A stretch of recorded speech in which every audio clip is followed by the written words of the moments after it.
নগাঁৱত খাদ্য সুৰক্ষা নিগমৰ আজব কাণ্ড চাউল পৰিবাহী ট্ৰাকত সৰবৰাহ কৰা হয় চিমেণ্ট FCI বেনাৰ লগোৱা ট্ৰাকত অবৈধভাৱে সৰবৰাহ কৰা হয় চিমেণ্ট গুৱাহাটীৰ অনা অসমীয়া বনিয়া গোষ্ঠীৰ নেতৃত্বত চলিছে এই অবৈধ কাৰ্য এই মন্তব্য আমাৰ নহয় অসম জাতীয়তাবাদী যুৱ ছাত্ৰ পৰিষদৰ নেতাসকলৰ নগাঁৱৰ হৈবৰগাঁও ৰেল ষ্টেচনৰ পৰা নিতৌ বিভিন্ন ঠাইলৈ সৰবৰাহ কৰা হয় চিমেণ্ট অসম জাতীয়তাবাদী যুৱ ছাত্ৰ পৰিষদৰ অভিযানত উন্মোচিত হয় এই তথ্য সন্দেহৰ আৱৰ্তত খাদ্য নিগম আৰু প্ৰশাসনৰ একাংশ বিষয়া কৰ্মচাৰী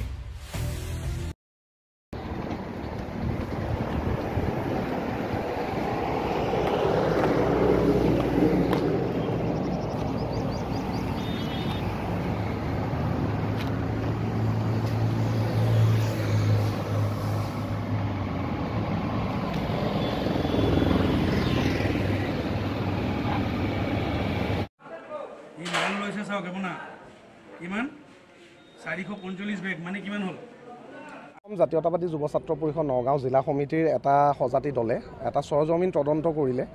যে নগাঁৱত যি যান-জঁটৰ সমস্যা বৰ্তমান সময়ত বহুত বেছি হৈছে আৰু এনে সময়তো আমি দেখিবলৈ পাওঁ যে FCIৰ যিবিলাক গাড়ী যি FCI গুদামৰ যিবিলাক হেৰি লগায় আগফালে বেনাৰ লগাই পেলাই তেওঁলোকে যি গাড়ীবিলাক নগাঁও চহৰৰ ভিতৰত দিন দুপৰতে সোমায় তাৰ কিছু ক্ষেত্ৰত আজি কিছুমান বস্তু পৰিলক্ষিত হ'ল আমি সৰজমিন তদন্ত কৰিলোঁ যে আমি নগাঁৱৰ যি ৰেল ষ্টেচন এই ৰেল ষ্টেচনৰ ওচৰত আহি পিনি দেখা পালোঁ তেওঁলোকৰ যিবিলাক বেনাৰ FCI বেনাৰবিলাক লগাই কিন্তু FCI চাউল নাই তাত দেখা পোৱা গৈছে যে অম্বুজা চিমেণ্টৰ পৰা আদি কৰি তেনেধৰণৰ সামগ্ৰী লৈ পেলাই তেওঁলোকে কিন্তু নগাঁও টাউনৰ ভিতৰত সোমাই যায় নগাঁও টাউনৰ ভিতৰত সোমাই আহে অভাৰলোডেড আৰু আটাইতকৈ ডাঙৰ কথা তাত কিমান পৰিমাণৰ বুজনৰ এখন গাড়ীত নিব লাগে তাতকৈ কিন্তু বহুত বেছি পৰিমাণৰ বুজনৰ তেওঁলোকে তাত সামগ্ৰী লৈ পেলাই ইয়াৰ পৰা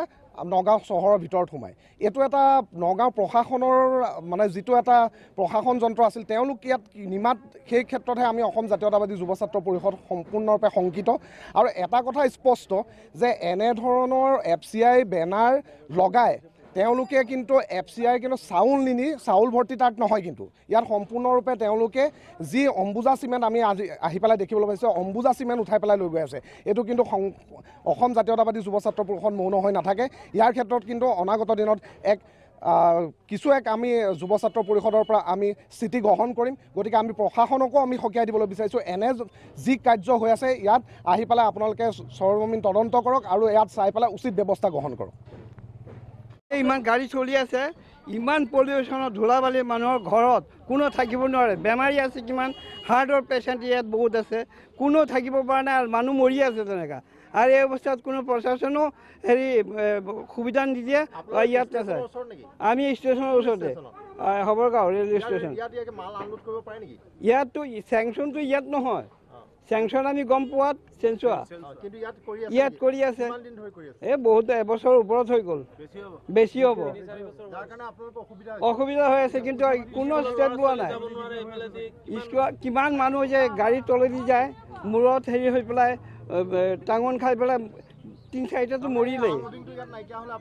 ভাল হয় আৰু ইমান স্কুল কলেজৰ ল'ৰা ছোৱালী ইয়াতে অহা যোৱাত ইমান অসুবিধা হয় প্ৰশাসনে এতিয়ালৈকে কোনো কাণসাৰ দিয়া নাই এইটো চাব লাগে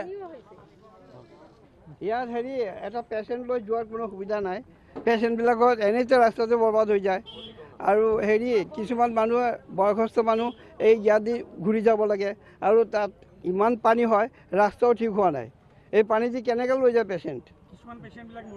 মৰিয়ে যায় মৰি গৈছে 3-4টা এবাৰ এইটো হেৰি ষ্টেচনৰ ফ্ৰণ্ট চাইডত এই হেৰি মিলৰ ওচৰতে মালগাড়ী এটা জ্বলাই দিছিলে এই ট্ৰাক গাড়ীও এটা জ্বলাই দিছিলে পাব্লিক আৰু কিমান হেৰেছমেণ্ট হ'ব এইটো কোনো দায়িত্ব নলয় কোনোবা ইলেকশ্যনৰ সময়ত আমি ভোটখন দিওঁ আমি কি সুবিধা পাই আছোঁ তাৰ বিনিময়ে আমাৰ কোনো সুবিধা পোৱা নাই যুৱ ছাত্ৰ পৰিষদে যি নগাঁৱৰ যি ৰেল ষ্টেচনত তাত আহি আমি এটা বস্তু দেখি পৰিলক্ষিত হ'লোঁ যে ইয়াতে অবাধভাৱে যি ট্ৰাকসমূহত অম্বুজা চিমেণ্ট বা অন্য বস্তুসমূহ তেখেতসকলে যি নীতি বহিৰ্ভূতভাৱে তেখেতসকলে নগাঁও টাউনৰি মাজমজিয়াদি সৰবৰাহ কৰি আছে। এই ক্ষেত্ৰত মই ইতিমধ্যে নগাঁও যিজন যান বাহন আৰক্ষী বিষয়া আছে বা নগাঁও যি দ্বিতীয় আছে তেখেতৰ লগতো কথা পতাত তেখেত দ্বিতীয়ৰ পৰা এটা সুদুত্তৰ আমি নাপালোঁ। এটা কথা আমি আজি আমাৰ সংবাদ মাধ্যমৰ জৰিয়তে মই নগাঁও জিলা প্ৰশাসনক এটা কথা সুধিব বিচাৰিছোঁ, তেখেতসকলে যি ধৰণে ইয়াতে অবাধভাৱে অভাৰলোড কৰি তেখেতসকলে নগাঁও টাউনত যি যান জঁটৰ সৃষ্টি কৰি আছে এই FCI জড়িত আছে। এই ক্ষেত্ৰত তেখেতসকলৰ যিসমূহ বেনাৰ লগাই যি নগাঁও টাউনত এনেধৰণৰ গাড়ী সৰবৰাহ কৰিব নোৱাৰে, দিন পোহৰত প্ৰায় দিনৰ 8 বজাৰ পৰা ৰাতি 8 বজালৈকে তেখেতসকলে কোনো ধৰণৰ সৰবৰাহ কৰিব নোৱাৰে। তেনেস্থলত নগাঁৱৰ মাজমজিয়াত এনেধৰণৰ গাড়ীসমূহ কেনেধৰণে চলাচল কৰি আছে তাৰ এটা প্ৰশ্ন উত্থাপন হৈছে। আৰু আমি অসম জাতীয়তাবাদী যুৱ ছাত্ৰ পৰিষদে এই ক্ষেত্ৰত অনতিপলমে কোনো ব্যৱস্থা গ্ৰহণ কৰিম বুলি আপোনালোকৰ নিশ্চয়কৈ আমি ইতিমধ্যে 2-এজন যি চালকৰ লগত কথা পাতি তেখেতসকলৰ পৰা এটা কথা গম পালোঁ, কোনোবা বিষয়াক তেখেতসকলে মোটা অংকৰ ধন যি দি পেলাই তেখেতসকলক বুজাবুজি কৰি নগাঁৱৰ মাজমজিয়াত গাড়ী চলাই আছে বা অবাধ যি অভাৰলোডিঙৰ জৰিয়তে তেখেতসকলে কাম কাজ চলাই আছে বুলি তেখেতসকলৰ কথা বতৰাৰ পৰা আমি গম পালোঁ। হ'ব।